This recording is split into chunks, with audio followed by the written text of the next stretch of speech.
안녕하십니까. 임대인학교 TV 학교장 박완규입니다. 오늘은 계약편 9번째 시간 20강 가벼운 대화로 임차인을 파악하라. 이 부분은 이제 임차인과 이제 직접 만났을 때 우리가 이제 뭐 소위 말하는 잡담이라고 하죠. 뭐 이제 가벼운 스몰 토크 뭐 이런 걸 토대로 해서 임차인의 이제 정보를 좀 파악을 하는 겁니다. 뭐 직접적으로 지금 물어볼 수도 있겠죠. 근데 그거는 좀 많이 신뢰되는 그런 이제 뭔가 이제 뭐 직접 이렇게 뭐 어디 다니세요? 뭐 하세요? 이렇게 하는 거는 좀 신뢰가 되는 거고, 이제 그렇게 되면은 조금 어떻게 생각하냐 임차인이, 뭐 이게 조그만한 집 하나 갖고 있다고 이거 뭐 유세 떠는 거야? 막 이렇게 생각할 수도 있어요. 정말 이제 임대사업 하다 보면 임차인들이 그런 그 유형이 정말 다양합니다. 진짜 사람이, 와 진짜 다양한 사람이 있구나 이런 걸 느껴요. 그래서 굉장히 그런 부분 조심해야 되고, 그런 거에 되게 민감한 사람도 있고, 뭐 그냥 뭐 이제 자기가 뭐 내가 얘기하지 않아도 막 이렇게 얘기하는 분들도 있겠지만, 대부분의 사람들은 이제 아무래도 이런 요즘 이제 개인정보죠. 쉽게 말하면 개인정보, 그런 걸 이제 노출거리게 되죠 아무래도. 그래서 그런 부분들은 이제 뭐 이런 이제 가벼운 스몰 토크 토대로 해서 이제 의도하는 것처럼 보이지 않고 내가 좀 얻을 수 있는 그 사소한 정보들을 좀 많이 채집을 하는 게 좋아요. 근데 이런 게 지금은 모르겠지만 나중에 뭔가 이제 문제가 발생했을 때, 제일 큰 문제는 뭐 월세 체납이라든가, 뭐 그로 인해서 월세 체납되면 또 연락 안 되죠. 전화 안 받고 문자 뭐 답장 안 오고. 그럴 때 이제 좀 뭔가 사소한 거라도 임차인의 정보가 있으면은 도움이 정말 많이 됩니다. 예를 들어서 임차인이 이제 무슨 어디 자영업 하는 걸 알았어요. 뭐 어느 지역에 뭐 뭘 하는 걸 그때 얘기를 하다 보니까 알게 됐어요. 그러면은 거기에 한번 찾아가 볼 수 있죠. 뭐 거기 직접 쳐들어가서 뭐 월세 내라고 할 수는 없겠지만, 슬쩍 지나가면서 이제 장사를 하고 있나 안 하고 있나 이 정도는 파악이 돼요. 뭐 그렇게 해서 문자를 뭐 그렇게 남길 수도 있겠죠. 사장님 제가 거기 앞에 지나가는데 사장님 장사하시는 거 좀 얼핏 봤는데 왜 전화를 안 받으시고 연락 안 하시는 겁니까?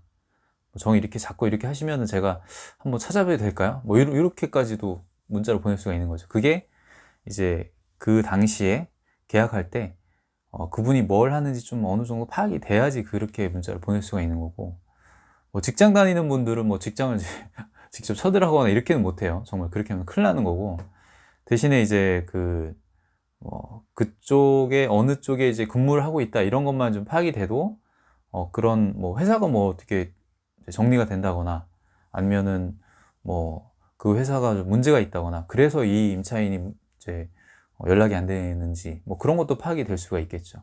그래서 중요한 거는 가벼운 대화, 정말 이제 임차인이 사실 느끼지 못할 정도로 가벼운 대화로 이제 시작을 해야 되는데, 그런 부분들은 제가 이제 좀 기술적인 부분이라 책에 좀 자세하게 써놓긴 했어요. 뭐 이렇게 직장인 분들한테 뭐 물어보는 것들, 아니면 이제 자녀 있는 뭐 분들, 또 흡연 관련한 것들, 이게 실제로 제가 이제 쓰는 그런 사례들이라 책에는 좀 자세하게 써놓긴 했는데, 사실 이거는 뭐 저희 그냥 뭐 경험이고, 이거보다 더뭐 본인이 생각했을 때 조금 더 이제 수월하게 그리고 원활하게 그 대화를 이끌어 나가면서 그분하고 이제 뭐 어떤 정보를 얻을 수 있는 게 있으면 그런 걸 좀 최대한 활용하는 게 좋아요. 그래서 이런 정보들, 파악하는 정보들은 지금이 아니고 향후에, 나중에 정말 정말 예기치 않게 이런 게 좀 많이 도움이 될 수도 있어요. 아까 말씀드렸던 그런 이제 자영업자분 사례도 진짜 실제 제 사례입니다. 그렇게 해서 이게 연락이 안 되고 그러면 이제 뭔가 문제가 있는 거죠. 그럼 빨리 내보내 드려야 돼요. 빨리 보증금 더 깎이기 전에 지금 그 정도의 보증금으로 이제 갈 수 있는 그런 이제 주택을 빨리 알아보셔가지고 가야지, 거기서 계속 뭐 보증금 깎일 때까지 계속 잡아두고 있으면 뭐합니까? 그러면은 뭐 임대인이야 손해가 없을 수는 있겠죠. 뭐 근데 그렇진 않아요 사실. 그게 보증금이 다 소진되면 명도 소송을 하더라도 그 실익이 없기 때문에 빨리 보내드려야 됩니다. 빨리 다른 쪽으로.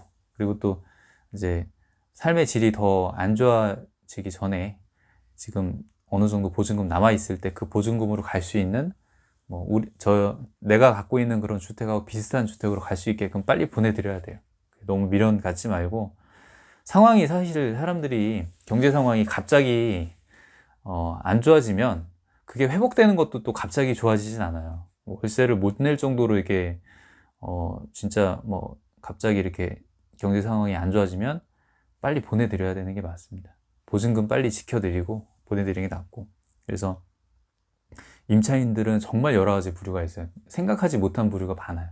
그래서 어떤 사람들을 만날 수 있을까 그 예상이 안 되기 때문에 항상 이런 이제 스몰 토크 하는 거를 염두에 두고 연습이도 좀 필요하고요. 네, 평소에도 정말 그런 정말 이제 제가 만났던 이제 공인중개사분 중에 그런 친화력이 진짜 좋으신 분이 있어요. 얘기하다 보면은 나도 모르게 막 내가 필요 없는 그런 얘기를 막 하는 끌어내는 되게 참 부러웠는데 그런 이제 임대인도 좀 능력이 필요합니다, 사실. 그렇게까지 이제 친화력을 엄청 끌어들이는 거는 쉽진 않죠. 이게 임대인하고 임차인하고 관계가 있기 때문에. 하지만 어느 정도는 이제 좀 이렇게 처음에 초면에 또 얘기할 게 많진 않잖아요. 그래서 그런 부분들을 이제 기술적인 부분들을 이제 책에 어느 정도 기술해놨기 때문에 그런 걸 활용을 하시고, 기본적으로는 이제 스몰 토크로 좀 대화를 좀 이끌어 나가면서 내가 필요한 정보들을 조금씩 이렇게 채집을 하셔야 돼요. 그리고 기록도 해놓고, 그리고 그게 분명히 나중에 좀 도움이 많이 됩니다. 정말 연락이 안 된다던가 문제가 발생했을 때 그렇기 때문에. 그리고 가장 중요한 거는 이제 직접적으로 그런 의도가 비치도록 이제 말씀하시면 안 돼요. 그거는 내가 이제 이렇게 얘기하는 것 자체가 이 사람 뭐 하는지 자꾸 파악을 하려고 하는 것처럼 이렇게 보이면 오히려 역효과가 나죠. 그래서 그게 참 어려운 것 같아요. 임대사업 하면서 다른 것보다 어쨌든 사람하고 사람 사이의 이제 관계고, 그리고 대면도 해야 되고, 항상 사람을 만나야 되고, 그리고 그 사람과 뭔가 이제 좀 줄다리 얘기도 해야 될 때도 있고, 그렇기 때문에 그런 부분이 좀 어렵죠, 사실. 가벼운 대화라고 하지만 이거는 조금 이제 스킬이 필요하긴 합니다. 그래서 이제 가벼운 대화를 좀 많이 활용을 해서 임차인들을 최대한 파악하는 게 좋아요, 처음에. 그때 아니면은 이제 시간이 없어요. 중간에 이렇게 임차인하고 빈번하게 마주칠 일이 없기 때문에 이제 계약할 때, 지금 계약편이니까 계약할 때 그때 많이 이제 얘기하고 어느 정도 이제 파악하고, 굉장히 중요합니다. 그래서 그냥 만약에 연배가 비슷하면은 그런 공통점이 있잖아요. 그렇게 해서 이제 대화를 이끌어 나가면 되고, 나보다 연배가 높으신 분이다 그러면 그런 높으신 분한테 좀 이렇게 여쭤보는 것처럼 해서 그렇게 해서 또 얘기를 이끌어 나가도 되고, 네, 그런 부분으로 가벼운 대화로 좀 임차인 많이 파악을 하셨으면 좋겠고. 자, 오늘은 계약 9번째 시간인데, 저는 이게 이 챕터를 쓸 때는 참 그냥 쉽게 썼는데 사실 이게 되게 어려운 거예요. 실행하려면 굉장히 좀 어려운 것 중에 하나입니다. 가벼운 대화로 파악하는 것 자체가, 저도 지금 이제 12년 동안 하지만 이거는 항상 좀 어려워요, 사실. 사람들이 또 여러 가지 부류가 있기 때문에. 그래서 대신에 하지만 좀 중요하다고 생각합니다, 그래도.